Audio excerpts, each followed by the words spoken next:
వృషభ రాశి.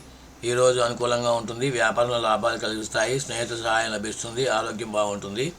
అదేవిధంగా మిథున రాశి, పని ఒత్తిడి పెరుగుతుంది కానీ మీ తెలివితేటలతో సమస్య పరిష్కరించగలుగుతారు. ప్రయాణాలు అనుకూలంగా ఉంటాయి. అలాగే కర్కాటక రాశి, కుటుంబ విషయాల్లో ఆనందం ఉంటుంది. ఆర్థికంగా స్థిరత్వం ఉంటుంది. కొత్త అవకాశాలు వచ్చేటువంటి అవకాశం ఎక్కువ ఉంది. దేవాలయ దర్శనం చేయడం మంచిది.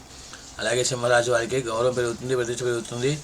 ఉద్యోగంలో గుర్తింపు లభిస్తుంది. కొంత ఖర్చు పెరిగే అవకాశం ఉంది. జాగ్రత్త వహించడం మంచిది. అదేవిధంగా కన్యరాశి, పనుల్లో ఆలస్యం జరిగే అవకాశం ఉంది. ఆరోగ్యమే శ్రద్ధ అవసరం.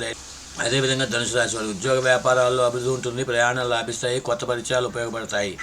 అదేవిధంగా మకర రాశి, ఆర్థికంగా మంచి ఫలితాలు వస్తాయి. కుటుంబ సహకారం లభిస్తుంది. పెట్టుబడులకు అవకాశం ఉంది కాబట్టి జాగ్రత్త వహించడం మంచిది. అలాగే కుంభరాశి వారు, కొత్త ఆలోచనలు విషయాన్ని తీసుకొస్తాయి. స్నేహితులతో సమయం గడుపుతారు. ఆరోగ్యం బాగుంటుంది. అదేవిధంగా మీన రాశి వారు, ఆధ్యాత్మిక పెరుగుతుంది. ఖర్చులు పెరిగేటువంటి అవకాశం ఉంది కాబట్టి జాగ్రత్త వహించడం మంచిది. కుటుంబంలో అశాంతి ఉంటుంది. దీని గురించి జాగ్రత్త